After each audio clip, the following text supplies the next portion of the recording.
এটা তো বিচার না, এটা তো একটা নাটকের মঞ্চ। আপনি ব্যাপারটা বুঝতে পারছেন না? নাটক হবে, নাটকে অনেককে ফাঁসি দেয় না? তার মানে কি আগে ফাঁসি পরে আইন?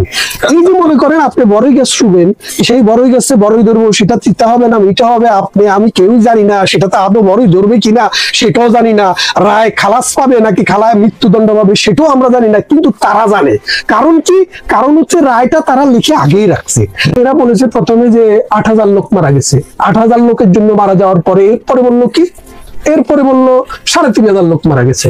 3,500 লোক মারা যাওয়ার পরে বলে কি, না না না 2,500 লোক মারা গেছে। 2,500 লোক মারা যাওয়ার পরে বলে কি, 1,500 লোক মারা গেছে। আর এখন সর্বশেষ যে সংস্করণ বাইর হলো বলে 845 জন। এখন 815 জন। তাহলে শেখ হাসিনা যদি কোনো ব্যক্তিকে, কোনো পুলিশকে, কোনো আর্মিকে, বিডিআর কে এই দায়িত্ব দিয়ে থাকে যে তোমরা এটাকে রক্ষা করবা, রক্ষা করতে গেলে রিজনেবল ফোর্স তুমি প্রয়োগ করলে যদি কোনো লোক মারাও যায় সেটার জন্য কিন্তু বাংলাদেশের আইনে না, পৃথিবীর কোনো আইনে বিচার চলে না। 2024 সালের মামলা চলে না। পৃথিবীর কোন সভ্য মানুষ যদি বলে এই মামলা চলে, সে মানুষ না, সে জানোয়ার। সে আইন বোঝে না, সভ্যতা বোঝে না, যুদ্ধ বোঝে না, যুদ্ধ অপরাধের বিচার বোঝে না। এটা তো একদম ক্লিয়ার। 1971 সালে যারা পরাজিত হয়েছে, 1971 সালের ক্ষতটাকে তারা এই 2024 সালে 25 সালে এসে সেই ক্ষতটায় মলম দেওয়ার চেষ্টা করতেছে। দেশে একটা কথা বলে, আন্দায় আন্দাজ করে লাতের চড়ে হাতি মরে। হাতের সাইজও বোঝে না আর নিজের সাইজও বোঝে না যে লাথি দিয়ে হাতি বাঁধতে পারবে না। সেই রকম লোক ওই রাজাকারের যারা ডিফেন্স করেছে সেই তাজুলকে দিয়া এখন বাংলাদেশে মুক্তিযোদ্ধাকে ফাঁসি দেওয়া হবে ভূতাপেক্ষ নীতি দিয়ে, যেটাকে বলে রেট্রোস্পেক্টিভিটি। অর্থাৎ যুদ্ধ অপরাধের বিচার করার জন্য 1971 সালে যুদ্ধ অপরাধ এবং মানবতা বিরোধী অপরাধ, অ্যাগ্রেশন এবং আরেকটা হলো গণহত্যা, এই বিচারগুলা করার জন্য তখন কোনো আইন বাংলাদেশে ছিল না। তখন 1973 সালে ভূতাপেক্ষ নীতি, যেটাকে বলে রেট্রোস্পেক্টিভিটি দিয়ে বাংলাদেশের পার্লামেন্ট স্পেসিফিক্যালি সুনির্দিষ্ট কতগুলো অপরাধের বিচার সুনির্দিষ্ট টাইমে সংগঠিত হয়েছে, তার জন্য এই একটি করা হয়েছে। আমার কথা যদি আপনি বিশ্বাস কেউ না করেন বা না বুঝতে চান, তাইলে আপনারা দেখেন আর্কাইভে আছে 1973 সালের 7 জুলাই থেকে 17 জুলাই পর্যন্ত বাংলাদেশের সংসদে এটা নিয়ে অনেক আলাপ আলোচনা হয়েছে, সেটা হ্যান্ডসার্ট গুলা পাওয়া যায়। সেই হ্যান্ডসার্টে আপনি যদি দেখেন পরতে বলা আছে 1971 সালের 26 মার্চ থেকে 1971 সালের 16 ডিসেম্বর পর্যন্ত সময়ে যখন বাংলাদেশের সরকার বাংলাদেশের ভিতরে থেকে আইন শাসন বিচার কোনো কিছু করতে পারে নাই, তারা কলকাতায় এবং ওই মুজিবনগর সরকার করে প্রবাসী একটা সরকার পরিচালনা করছে, যার জন্য আমাদের 2.5 লক্ষ নারীকে যে দর্শন করা হয়েছে, 30 লক্ষ শহীদদেরকে যে হত্যা করা হয়েছে, মানুষদেরকে যে দেশত্যাগিত করা হয়েছে, ধর্মান্তরিত করা হয়েছে, বাড়িঘর লুট করা হয়েছে, আগুন দেওয়া হয়েছে, এই বিষয়গুলোর বিচার করার জন্যই কিন্তু 1973 সালের এই ইন্টারন্যাশনাল ক্রাইমস অ্যাক্ট, অপরাধ বিচার, এই অ্যাক্টটি করা হয়। এবং আমাদের আওয়ামী লীগ সরকার ক্ষমতায় থাকতে যুদ্ধাপরাধীদের বিচারের জন্য যে ট্রাইব্যুনাল করা হয়েছিল, সেখানে কিন্তু এটার বিচার এই আইনে করা হয়েছে। আজকে যে বিচারটি তারা করতে চাচ্ছে ওটা হয়েছে কখন, 2024 সালের 5 জুলাই থেকে 5 আগস্ট পর্যন্ত সময়। এখন 5 জুলাই থেকে 5 আগস্টের ভিতরে বাংলাদেশে একটা সরকার ছিল, বাংলাদেশে আইন ছিল, পার্লামেন্ট ছিল, সংসদ ছিল, বাংলাদেশের সংবিধান ছিল এবং বাংলাদেশে একটা আইন আদালত ছিল। তাহলে এরপরে আবার 3 দিন পরে ডক্টর ইউনূস যখন ক্ষমতা নেয়, তখনও কিন্তু একটা বিচারালয় আছে, একটা পার্লামেন্ট নেই, একটা সরকার আছে, আইন আছে, সবই আছে। তাহলে আপনি এখন যে বিচারটি করতেছেন এই 24 সালে পলিটিক্যাল কনফ্লিক্টের কারণে, দেখেন একটা জিনিস বুঝতে হবে, পলিটিক্যাল একটা টার্মোইল গেছে কয়দিন, 1 মাস। এই 1 মাস সময়ে রাষ্ট্রের দায়টা কি? বাংলাদেশ যে রাষ্ট্র, বাংলাদেশ রাষ্ট্রের দায় হচ্ছে আপনি যদি রেল জ্বালান আপনাকে প্রোটেক্ট করতে হবে। কে প্রোটেক্ট করবে? রাষ্ট্রের বাহিনী। কোন বাহিনী? পুলিশ বাহিনী, বিডিআর বাহিনী, আনসার বাহিনী। এবং আপনি যদি টেলিভিশন ভবন জ্বালায় ফেলেন, রেডিও ভবন জ্বালায় ফেলেন, তাহলে আপনাকে সেখানে প্রতিহত করতে হবে। এটা রাষ্ট্রের আইন। এই আইনটা আজকের না, এটা বাংলাদেশে না, সমগ্র পৃথিবীতে যেই কোনো জায়গায় যখন উন্নত জনতা যদি কোনো না কোনো ভাবে রাষ্ট্রের সম্পদ এবং রাষ্ট্রের জনগণের জীবন নাশ করতে চায়, তাদেরকে দমন করা, তাদের বিরুদ্ধে ব্যবস্থা গ্রহণ করা রাষ্ট্রের দায়িত্ব। শেখ হাসিনা যদি কোনো ব্যক্তিকে, কোনো পুলিশকে, কোনো আর্মিকে, বিডিআরকে এই দায়িত্ব দিয়ে থাকে যে তোমরা এটাকে রক্ষা করবা, রক্ষা করতে গেলে রিজনেবল ফোর্স তুমি প্রয়োগ করলে যদি কোনো লোক মারাও যায়, সেটার জন্য কিন্তু বাংলাদেশের আইনে না, পৃথিবীর কোনো আইনে বিচার চলে না। যদি আনরিজনেবল কোনো ফোর্স, আপনি 1 লক্ষ লোক নিয়ে আসবেন, আপনি টেলিভিশন ভবন জ্বালায় ফেলবেন, তাহলে পুলিশ কি করবে? পুলিশ সবাইকে চুমা দিবে? এই চুমা দিয়ে আপনার কি বলে যে কোলাহ বন্ধ করবে না? এটা হয় না। এবং দেখেন, এরা বলেছে প্রথমে যে 8,000 লোক মারা গেছে। 8,000 লোকের জন্য মারা যাওয়ার পরে এরপরে বললো কি? এরপরে বললো 3,500 লোক মারা গেছে। 3,500 লোক মারা যাওয়ার পরে বলে কি না না না 2,500 লোক মারা গেছে। 2,500 লোক মারা যাওয়ার পরে বলে কি 1,500 লোক মারা গেছে। আর এখন সর্বশেষ যে সংস্করণ বাইর হলো বলে 845 জন। এখন 815 জন। তাহলে আপনি একটা কথা বলি, আন্দায় আন্দাজ করে লাফিস চড়ে হাতি মরে। হাতির সাইজও বোঝে না আর নিজের সাইজও বোঝে না যে লাফতি দিয়ে হাতি মারতে পারবে না। সেই রকম লোক ওই রাজাকারের যারা ডিফেন্স করেছে সেই তাজুলকে দিয়া এখন বাংলাদেশে মুক্তিযোদ্ধাকে ফাঁসি দেওয়া হবে। এই বাংলাদেশ, এটা 1971 সালে 30 লক্ষ শহীদের রক্তের বিনিময়ে স্বাধীন হওয়া বাংলাদেশ। সেই বাংলাদেশে যে আইন দিয়ে আপনি বিচার করছেন, এই আইন এই বিচারের জন্য নয়।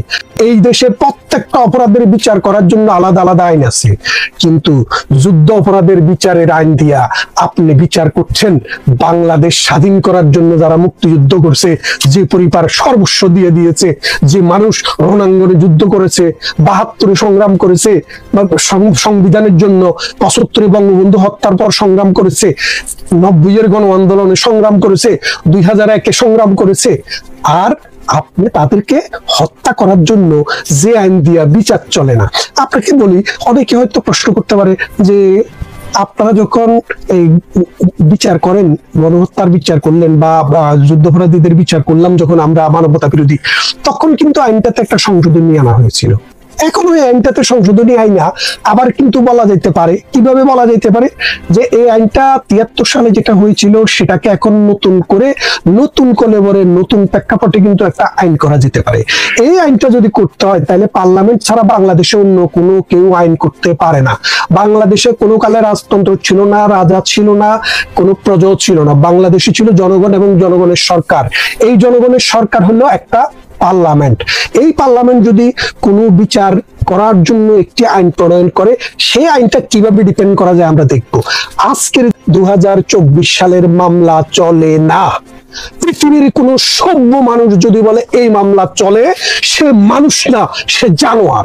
সে আইন বোঝে না, সভ্যতা বোঝে না, যুদ্ধ বোঝে না, যুদ্ধ অপরাধের বিচারও বোঝে না। আপনাকে বলি, পৃথিবীর বিভিন্ন জায়গায় যুদ্ধ অপরাধের বিচার হয়েছে। টোকিও ট্রায়াল হয়েছে, হিদেকে তোজোর যখন বিচার হয় জাপানে, টোকিও ট্রায়ালে পৃথিবীর 9টা দেশ থেকে 10 জন বিচারককে নিয়ে একটা ট্রায়াল করা হয়েছে। সেই বিচারে বাংলাদেশের একজন বিচারক ছিল, তার নাম হচ্ছে রাধা বিনোদ পাল, বাঙালি। উনি কলকাতা হাইকোর্ট সুপ্রিম কোর্টের জাস্টিস ছিলেন, তার বাড়ি হচ্ছে পাবনা। সেই রাধা বিনোদ পাল 10 জন জাস্টিসের মধ্যে 9 জন জাস্টিস হিদেকে তোজোর মৃত্যুদণ্ড অ্যাপ্রুভ করেছে। একমাত্র বিচারক আমাদের এই রাধা বিনোদ পাল, উনি বলছে না, এই অপরাধ যারা সংগঠনের সময়ে 1945 সালে যে জাপানের হিরোশিমা এবং নাগাসাকিতে যে আণবিক বোমা বর্ষণ করা হয়েছে, এই বর্ষণ ও আণবিক বোমা বর্ষণ হচ্ছে টোটাল মানবাধিকার লঙ্ঘন। এটার যদি বিচার করা না যায়, তাহলে রাজনৈতিকভাবে যে যুদ্ধ অপরাধ হয়েছে সেটার বিচার আপনি করবেন কি করে? তো সেই জন্য উনি কিন্তু হিদেকে তোজোর মৃত্যুদণ্ড অ্যাপ্রুভ করেন নাই। উনি বলছেন যে এটা ন্যাশনাল জাস্টিসের এগেনস্টে। বাংলাদেশে যেটা হচ্ছে, আজকে যদি ওই রাধা বিনোদ পাল বেঁচে থাকতো, তাকে দিয়ে বক্তৃতা করানো যেত, তাকে দিয়ে কথা বলানো যেত। আপনি দেখেন যে যুদ্ধ অপরাধের বিচার তো আমরা চাই। আওয়ামী লীগ তো একটা শান্তিকামী দল। আওয়ামী লীগ সবসময় যুদ্ধ অপরাধীদের বিচারের পক্ষে। আমরা এখনো চাই যুদ্ধ অপরাধীদের বিচার, আরো যারা আছে তাদেরও বিচার হোক, সুষ্ঠু বিচার হোক। কিন্তু এখন যা হচ্ছে, এটা যুদ্ধ অপরাধের বিচার নয়, এটা হচ্ছে ডক্টর ইউনূসের একটা তামাশা। এই তামাশাটা করছে কাকে দিয়ে? যারা যুদ্ধ অপরাধীদের বিচারের সময়ে ওই যুদ্ধ অপরাধীদের পক্ষে ছিল, তাদেরকে দিয়ে।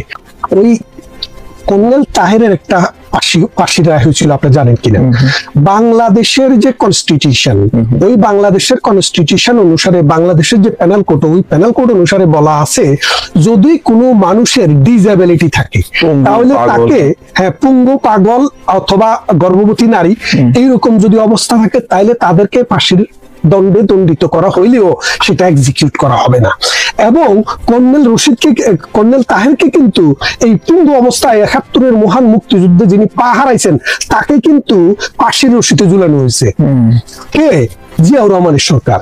এবং আরো আপনাকে বলি রাখি যে আপনি যদি দেখেন যে বাংলাদেশে যখন ওই সেনা আইনে যখন বিচার হয়, ওই আইনে সর্বোচ্চ শাস্তি ছিল ১০ বছরের সাজা। এখন ১০ বছরের সাজা যখন লেখা আছে, পরবর্তীতে তাকে মৃত্যুদণ্ড দিয়ে ফেলার পরে এখন জিয়াউর রহমান সরকার, জিয়াউর রহমান সাহেব ওই জিজ্ঞেস করে আইনমন্ত্রীকে, মধু দাম্মত, তিনিও মরে গেছেন, যে এই আইন তো মৃত্যুদণ্ড হয়ে গেল। স্যার, ১০ বছরের উপরে তো কারাদণ্ড দেওয়ার কোনো বিধানই আইনে নাই, পরে আইন বদলায় ফেলো নতুন করে। তার মানে কি, আগে ফাঁসি পরে আইন।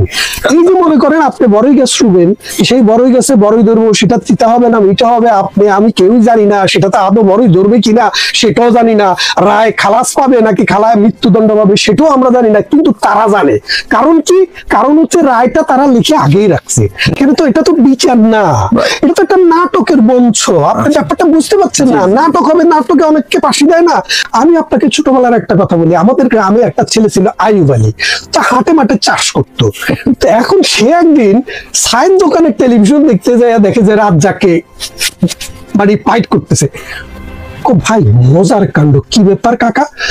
সেদিন না দেখলাম রাজ্জাককে গুলি দিয়ে মারি ফেলছে, আজকে দেখি সে আপনার টেলিভিশনে আরেকটা মুভিতে অভিনয় করতেছে। ঘটনা কি? এখন এই যে দেখেন, রাজ্জাকের একবার ফাঁসি হয়ে গেছে, এখন রাজ্জাক কোত্থেকে আসলো?